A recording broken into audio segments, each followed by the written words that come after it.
C'est le numéro spécial des Face à Face d'aujourd'hui. Nous avons un technicien qui est vraiment le cœur dans l'ouvrage de la République démocratique du Congo, un professeur d'université, un technicien de département de l'économie. La nouvelle a tombé comme un foudre en République démocratique du Congo, du Premier ministre, la première. Peut-être elle sera Margaret Thatcher ou Angela Merkel ou Aminata au Sénégal ou Elisabeth Borne ou discussion parce que toutes ces femmes que j'ai citées les noms ont commencé leur carrière de ministre comme premier ministre et ils ont venu dans la tête de les États dans des périodes un peu cruciales de leur histoire. Et puis aujourd'hui, nous avons Madame Judith, qui est économiste, notre confrère, parce que le prof qui est en face de moi, c'est un professeur en matière économique et surtout que l'Afrique souffre de cette carence. Nous allons chercher, vraiment, nous savons qu'il est occupé tout le temps. Prof, bonjour Solo, bienvenue sur Face à Face. Face à Face aujourd'hui, c'est cette histoire de pays de Lumumba, une dame de fer. Est-ce qu'elle sera Margaret Thatcher avec les défis sécuritaires, de l'emploi, l'occupation et voilà, comment vous trouvez d'abord? Merci de cette invitation. Merci de le faire participer au débat de notre société. Aujourd'hui,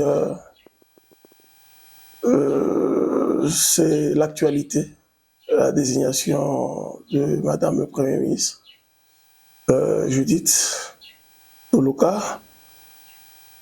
Nous accueillons avec joie cette désignation, cette nomination.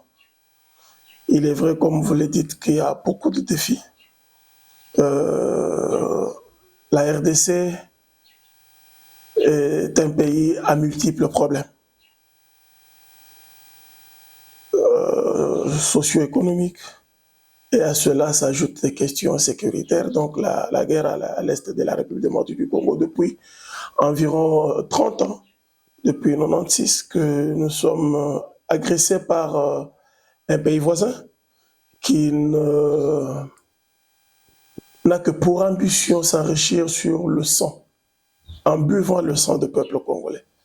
Construire son pays sur la marche, en marchant sur le peuple congolais, et cela avec l'accompagnement et la complicité de l'ensemble de la communauté internationale. Oui, Madame Judith, nommée Premier ministre, beaucoup de gens se posent la question au regard des défis.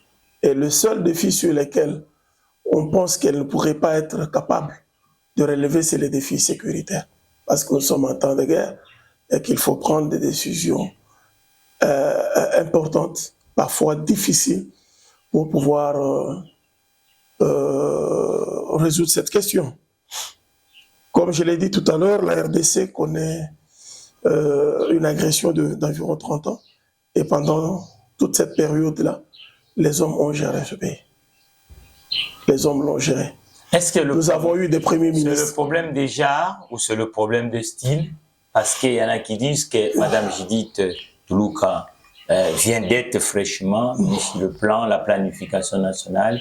Qu'est-ce qu'elle a déjà réalisé là-bas? Vous êtes technicien. J'ai reçu hier. D'abord, je suis en train de vouloir clarifier quelque chose. Je veux qu'on enlève cette notion du genre dans ce débat autour de la désignation de sa personne comme Premier ministre. Tout simplement parce que lorsque nous allons dans les universités, lorsque nous sommes à l'école, qu'on étudie, les femmes ne sont pas généralement faibles par rapport aux hommes. Des fois, les femmes font de bons scores et de bons résultats par rapport aux hommes. Parfois, les femmes sont des personnes le mieux concentrées que les hommes. Les femmes ne sont pas tellement dispersées. Vous êtes marié, vous avez une femme à la maison. Parfois, le sens de l'organisation, c'est la femme. Parfois, la capacité à baisser la tension peut venir d'une femme. Comme la Bible dit, qui trouve une bonne femme à trouver le bonheur. Et si c'est la meilleure que le chef de l'État a choisi parmi les femmes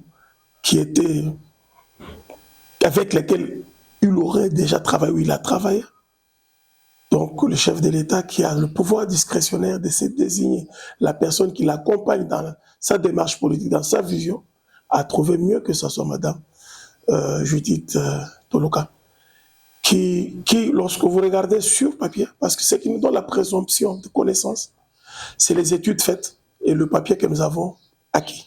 Mais comment vous allez répondre aux Congolais qui disent que ceux qui ont tué ce pays, ce sont des technocrates, ceux qui ont étudié? Vous, dans ce plateau de face à face des InfoSag, la chaîne économique francophone de Kinshasa, vous dites que, vu le CV de madame, on peut faire confiance. Et les Congolais lambda disent, hélas, 63 ans, les CV ont trahi la nation. Évidemment, M. Mobutu avec quel CV? Et maintenant, aujourd'hui... Monsieur Laurent Désiré Kabila avec quel CV? Joseph Kabila avec quel CV? Et j'en passe. Nous pouvons, si nous allons sur la problématique de CV, il faut prendre le contexte dans lequel notre pays accède à l'indépendance. Et il avait combien de personnes formées, éduquées et ayant un background nécessaire. Mais ceux qui ont généralement pris la commande de ce pays n'avaient pas aussi un CV important. Aujourd'hui, le taux d'alphabétisation dans notre pays, ou le taux d'éducation est très faible. C'est 37 à 38%. 64 ans après. Donc, la petite équipe de l'élite qui peut vouloir changer les choses, s'il y a véritablement la volonté politique, je crois que c'est un problème de volonté politique et de l'accumulation des connaissances. J'ai dit que tous ceux-là que nous avons cités n'avaient pas accumulé aussi les connaissances profondes. Mais laissez-moi terminer. Oui. Et comme la base sur laquelle nous devons travailler pour la tirer de la pauvreté à la prospérité, au bien-être est faiblement instruite, c'est le nivellement vers le bas. Elle tire la petite élite vers le bas. Encore qu'il y a un sérieux problème dans cette élite-là, la qualité de l'élite que nous avons formée. Ceux qui nous ont formés, généralement, c'était des catholiques. Et les catholiques avaient la culture. Ils ont emprunté. Les catholiques ne viennent pas de chez nous, ils viennent de l'Occident. Nous avons été éduqués, formés pour être exploités, pour subir les dictats de l'Occident. Et c'est la mission que l'Église catholique a accomplie aujourd'hui. Entre le discours d'un prélat catholique, comme nous le voyons M. Ambongo le faire, et le discours de la rue, j'ai l'impression qu'il y a la similitude. Donc, la ligne de démarcation entre l'élite congolaise et ceux qui n'ont pas été à l'école est quasiment la même. Nous avons été entretenus dans l'ignorance. Nous avons vraiment été entretenus dans l'ignorance et l'homme là n'avait jamais voulu qu'à la tête de ce pays, il y ait quelqu'un qui ait des compétences. Et le débat qu'il y a là, c'est le débat entre... Vous avez soulevé quelque chose, permettez que je complète un peu. Lorsque le président Macron arrive à Kinshasa au sujet de la guerre, parce que vous savez, les tensions actuellement elles sont dans plusieurs pays du monde, Macron dit, au lieu de regarder les autres, organisez-vous. Il parle mauvais ou c'est un peu de la réalité, du pragmatisme, parce que vous êtes économiste? Non, parce qu'il s'est senti touché dans ce qui avait été dit. Qu'il ne sait pas que la guerre à l'est du pays est financée par les multinationales, par les puissances. Macron vient de quelle école? Macron a été placé à la tête de l'État ou comme ministre des Finances il venait d'une banque.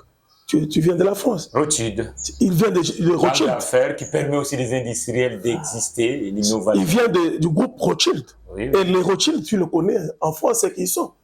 C'est parmi les puissants du monde. Ils n'ont pas d'état d'âme. Évidemment, ils diront qu'il fallait. Parce que le Rwanda, notre voisin, n'a pas la force nécessaire en termes de ressources humaines, en termes de ressources matérielles et en termes même de ressources financières. Parce qu'il suffit que ça touche au Congo, ça touche au Rwanda. Maintenant qu'ils sont un tout petit peu coincés avec les dispositifs sécuritaires et militaires qui avaient été mis en place de l'autre côté, leur PIB a baissé. Les difficultés, ils commencent à sentir le poids de ces dispositifs. Il y en a qui disent que Mme Toulouka va faire uniquement la continuité de Samaloukonde. Je n'ai pas terminé à répondre sur Macron. Macron a répondu comme ça parce qu'il se sentait vexé. Il se sentait touché. Mais parce qu'il nous a demandé de nous organiser. C'est ce que le chef de l'État est en train de faire. Aujourd'hui, avec une loi de programmation militaire qui donne assez de moyens à l'armée, quand bien même celle-ci, elle est trop infiltrée, avec le brassage, le mixage, tout ce que nous avons connu par le passé, la RDC a été mis en veilleuse justement pour faire accomplir les desseins du Rwanda. Et Macron s'est senti touché. Il nous a demandé de nous organiser. On s'organise déjà. Mais pourquoi la communauté internationale demande aujourd'hui de retirer les Ouazalendo sur terrain? Parce que les Ouazalendo ne sont pas dans la même logique avec notre commandement militaire qui est infiltré jusqu'à la moelle épinière. Selon vous, oui, tout ce qui arrive à la République démocratique du Congo, les Congolais n'ont pas une part de responsabilité, professeur d'économie que vous êtes? Je le dis bien. Vous avez vu un ouvrage dans lequel M. Onana est passé ici, et dans Charles Onana, Camerounais, franco-camerounais. Les autres diront que Paul Biya, ça fait 82 qu'il est en République camerounaise. Ce n'est pas le contexte. Ce n'est pas le contexte. Justement, Charles Onana dénonce tout ça. Il dénonce tout ça, mais parlons du Congo, ne parlons pas du Cameroun. Il y a une page dans laquelle un ministre des Affaires étrangères de la coopération internationale a signé les accords avec le CNDP. Et lorsque vous lisez, c'est l'élite de notre pays qui a livré ce pays. C'est sous le régime du président Kabila. C'est sous le régime du président Kabila. C'est l'élite de ce pays. On a signé des accords avec le Rwanda. Si le Rwanda revendique ces accords, ce sont les accords avec le CNDP.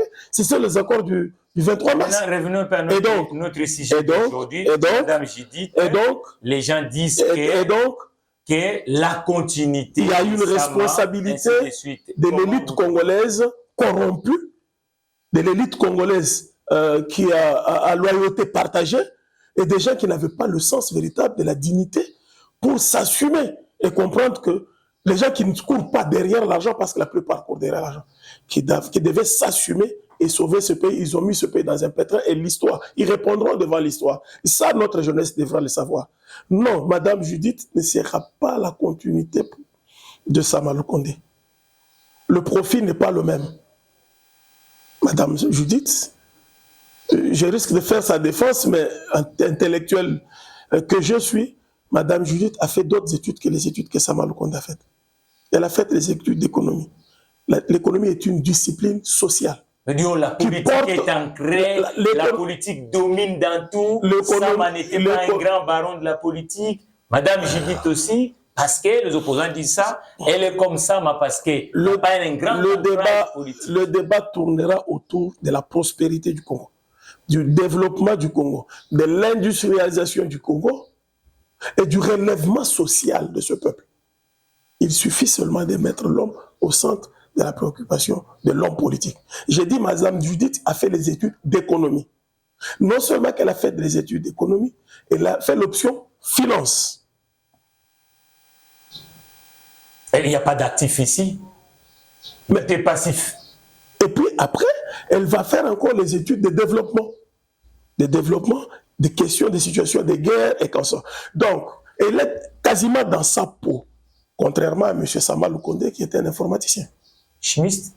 Chimiste ou informaticien, l'un de deux, il l'a été. Mais l'approche doit être différente. Les autres ils n'auront pas la même perception de l'action politique, de la manière dont il faut gérer. Et Sama, à part les études, était le directeur général de la générale des mines qu'on appelle chez Camille. C'est-à-dire ministre de son État, et puis qui frôle dans le secteur de l'entreprise comme patron de l'une des grandes entreprises. Comme donc, ça veut dire qu'elle est devenue presque technocrate de l'économie. Vous savez, ne faisons pas ces rapprochements qui seraient très frauduleux. Chacun a ses compétences, chacun a son approche, chacun a son analyse. Oui, avoir géré la GECAMIN ou avoir été ministre au sport, ça ne nous donne pas la même carrure que Mme Toluka, qui était son ministre d'État d'ailleurs. Parce que Mme Toluka travaille au PNUD, elle a travaillé aux Nations Unies, elle a travaillé à plusieurs endroits, elle a été ministre du Plan, parce que vous posez la question sur le ministère du Plan, qu'est-ce qu'elle a réalisé? Mais le ministre du Plan élabore des programmes de plans de développement dans la... L'actif de Mme Toluka au ministère du Plan. Je crois que c'est la mise en œuvre du PDL 145 territoires. Donc le programme des 145 territoires. Oui, oui. Et qui est achevé au niveau de l'investissement global, c'était de combien? Attendez. Je n'ai pas de chiffres là-dessus, mais néanmoins, pour la première fois, un programme est mis en œuvre et dans l'arrière-pays, on peut voir, palper du doigt, les écoles, les hôpitaux et quelques infrastructures, parce que Mme Toulouka est au gouvernement au cours d'une période d'une année, tout simplement. Elle a été ministre d'État, ministre du Plan pendant une année. Et il y a le temps de s'imprégner de la gouvernance et des objectifs véritablement fixés par l'ordonnance, fixant les attributions du ministère. Et qu'est-ce que le ministère du Plan doit faire? C'est un ministère d'études, qui jette dans la prospective le développement économique et social d'un pays. Elle ne travaille pas seule, c'est en synergie avec les autres ministères. Bon, pendant une année, elle a fait ce qu'elle pouvait faire. Je crois que tout ça, au niveau du gouvernement, le président de la République a apprécié son apport, minime soit-elle, qu'elle a des perspectives à pouvoir faire avancer ce pays et à être lucide. Je crois que c'est ça ce qui a milité à sa désignation. Nous irons maintenant tout de suite l'investiture du président Diomaye au Sénégal, l'homme de 44 ans, inspecteur d'impôts, avocat de formation, et puis on voit que le même jour, et le nom du Premier ministre est connu. Suivez d'abord cet élément, et puis on retourne dans ce plateau. Devant Dieu et devant la nation sénégalaise, je jure de remplir fidèlement la charge de président de la République du Sénégal, de consacrer toutes mes forces à défendre les institutions constitutionnelles, l'intégrité du territoire, l'indépendance nationale et de ne ménager enfin aucun effort pour la réalisation de l'unité africaine. Je vous remercie. Le Toyota RAV4 équipé du système Toyota Safety 16-2 série vous offre un système pré-collision qui permet de veiller sur vous pendant que vous veillez sur les autres.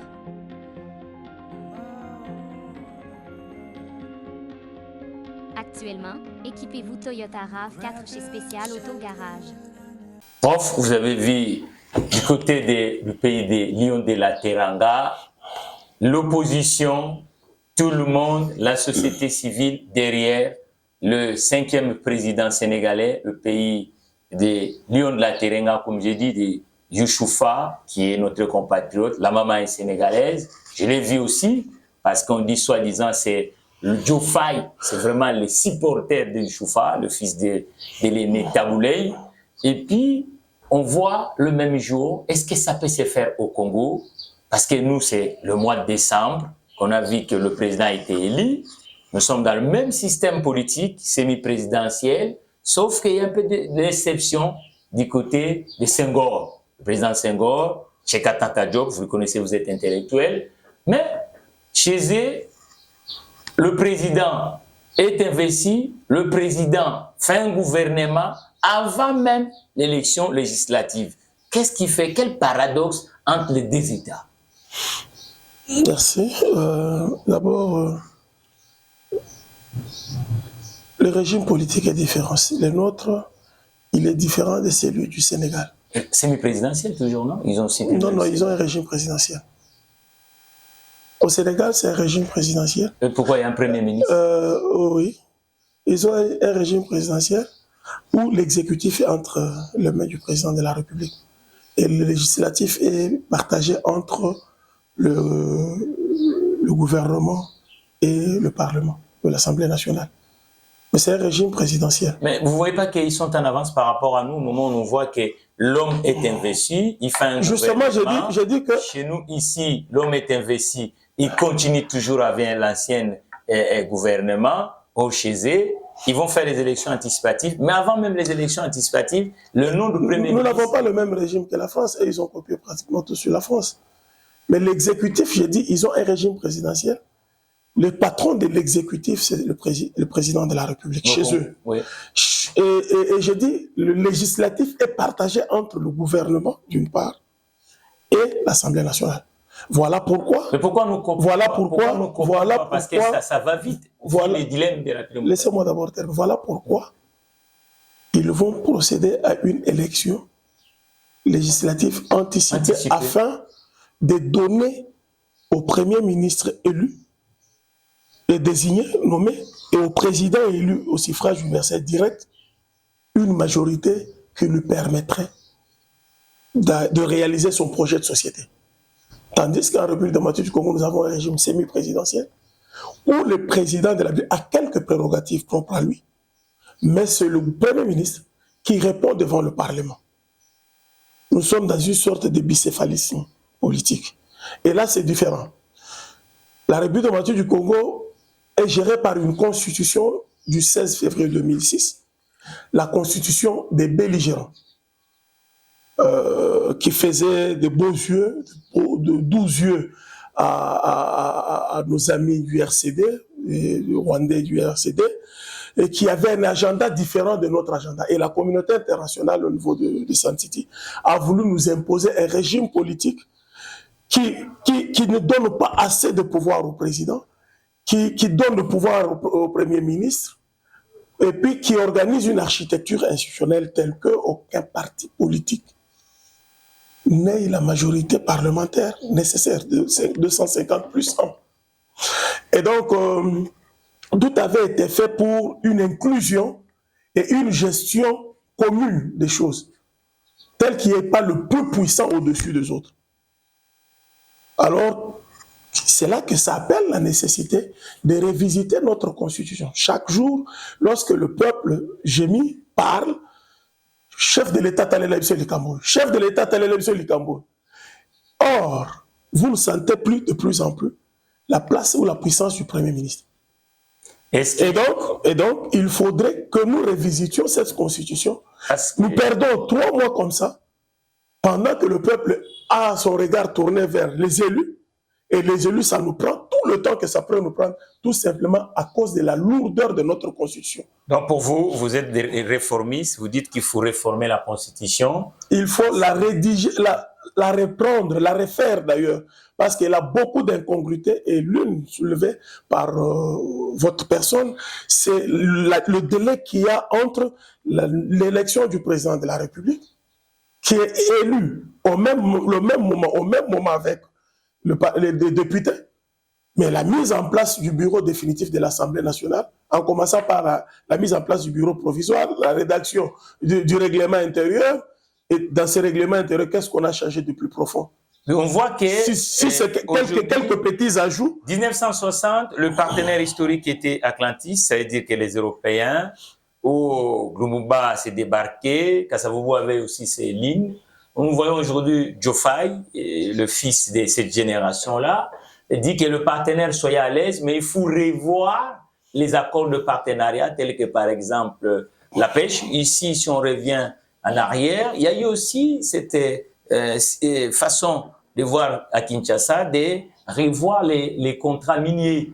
Est-ce qu'aujourd'hui, et ce qui bloque le Congo du point de vue économique, en tant qu'économiste, c'est uniquement la partie minière, où il faut voir aussi dans d'autres secteurs économiques, parce que si vous avez 80 ou 90% de ce que vous consommez proviennent des autres économies, est-ce qu'on peut créer plus d'emplois? Parce que le président Tshisekedi dit que le deuxième mandat, il faut créer 6 millions d'emplois. Voilà. Votre question, elle est complexe. Elle part du Sénégal en revenant. Bon, c'est une analyse comparative. Une analyse comparative. Je veux dire qu'il y a de plus en plus une certaine révolution de l'intelligence et de la mentalité de peuples africains qui, après leurs indépendances, réalisent finalement qu'ils patauchent. Ils n'avancent pas. Ils n'avancent pas et ils essaient d'identifier des facteurs, des pesanteurs à l'épanouissement, au développement, à la croissance des pays africains. Et ils se sont rendus compte qu'ils sont dans le néocolonialisme. Nous avons une économie depuis 60 ans, extravertie, tournée vers l'extérieur. Donc nous produisons, nous ne transformons rien pour donner de la valeur ajoutée à nos produits. Nous les exportons bruts. Ça, il faut changer. Il faut introvertir notre économie, il faut promouvoir la production locale. C'est elle qui va nous enrichir. Et créer des partenariats gagnant-gagnant. Qu'est-ce qu'ils ont que nous n'avons pas, que nous pouvons aller prendre chez eux? Qu'est-ce que nous avons qu'eux n'ont pas, que nous pouvons aussi exporter chez eux? Et c'est ce qui va rendre la balance commerciale plus ou moins équilibrée. Et ça va nous donner assez de ressources pour pouvoir financer notre économie. Nous n'avons pas assez de ressources pour financer notre économie, tout simplement parce que notre économie repose sur le secteur minier. Évidemment, qui a nécessité de révisiter tous ces contrats miniers parce que nous tirons notre croissance du secteur minier. Mais la solution au problème de la République démocratique du Congo la régie signale que nous sommes en train d'atterrir. Oui. La solution au problème de la République démocratique du Congo, plutôt, c'est la diversification de l'économie et obtenir notre indépendance économique en repensant notre système économique au regard des besoins, de nos besoins, nous, en tant que peuple congolais, nos objectifs à atteindre et les revendications qui sont les nôtres. Généralement, nous avons fait des réformes dans ce pays qui vont toujours dans le sens de répondre aux desiderata de l'extérieur, tout simplement parce que les capitaux que l'on importe, que les capitaux pour financer notre économie viennent de l'extérieur. Est-ce que madame... Laissez-moi achever quelque chose. Il n'y a pas de problème. Voilà. Et tout ça, c'est cela le vrai problème. J'ai vu que l'ANAPI vient de proposer la révisitation du code des investissements. Ah bon? Oui, pour le rendre de plus en plus attractif. Il y aura des mesures incitatives. Madame Toulouka va s'appuyer sur l'emprunt obligataire ou augmentation des impôts, réduction des consommations du côté de la fonctionnalité, réinjecter. On attend encore la politique générale de madame? Je ne suis pas conseiller de madame, je n'ai pas échangé avec madame. Je l'ai rencontré 2 ou 3 fois dans des réunions liées transversales avec des ministères, notamment dans le secteur du climat, des affaires et des investissements en République démocratique du Congo, parce que je prends part au comité des experts de l'ANAPI sur l'amélioration du climat des affaires en République démocratique du Congo. J'ai trouvé que c'était une femme intelligente, avec fine d'intelligence et calme, qui savait percevoir les demandes des uns et des autres. Je ne sais pas sur quoi elle va tabler, mais le tableau macroéconomique est là. Et parce qu'elle a fait de l'économie, elle saura s'entourer des personnes valables, capables de l'aider à dénicher, à appréhender la vraie réalité du Congo et reposer sur cela. Sur le plan socio-économique, sur le plan économique, je crois qu'il y a deux choses sur lesquelles il faut tabler. La diversification de l'économie et soutenir l'approche des zones économiques spéciales pour industrialiser notre économie. Nous vous remercions, prof. Le plaisir était de notre côté. Quant à ceux qui nous suivent en Bujimaï, même à Moneditou, nous diffusons sur Internet les étudiants, les commerçants, les politiques, les technocrates, les scientifiques, la diaspora congolaise. Regardent là où ils peuvent donner leur opinion du point de vue économique et de la gestion. Le plaisir est partagé, quant à moi, en le prochain numéro. Je vous félicite d'abord de l'initiative que vous avez prise de mettre en place cette chaîne. Vous êtes aussi un opérateur économique et un économiste pragmatique. Et je vous connais, vous allez droit au but justement pour aider les décideurs à capter, au-delà de toutes les théories économiques qu'on peut bourrer dans les têtes des gens, mais il y a les ABC qu'il faut savoir respecter pour pouvoir remonter la pente. Merci pour la promotion de la jeunesse, parce que vous la faites très bien. Et nous avons 75% de la jeunesse dans notre pays. C'est cette jeunesse qui a renversé les paradigmes au Sénégal. Il faudrait que cette jeunesse se prenne en charge et qu'elle s'assume, parce que notre classe politique l'a beaucoup tiré vers le bas. Et elle a travaillé pour elle-même et non pas pour la jeunesse. Merci pour ce que vous faites pour la République. Je sais que vous avez la passion de ce pays. Vous avez quitté la France pour venir ici afin de soutenir votre pays, à vous donner votre apport. Vous êtes dans l'entrepreneuriat et aujourd'hui, vous mettez en place une chaîne de télé, justement pour véhiculer vos idées et approcher tout cela que vous estimez pouvoir avoir un apport dans ce pays et pour cela, je vous félicite. Je vous dis merci de l'invitation. Nous sommes ouverts à vous voilà, merci, pour venir de temps en temps soutenir votre... Les enfants qui sont ici chez InfoSag, la chaîne économique de l'espace francophone africain, nous sommes là. Nous invitons tous les professeurs qui dispensent. C'est ici qu'on peut débattre les paradigmes parce que le chercheur congolais doit mettre les théories économiques congolais par rapport à nos réalités pour que nous puissions être le pays de Lumumba. Il faut vraiment de la révolution de l'intelligence. Il faut vraiment une révolution de la pensée.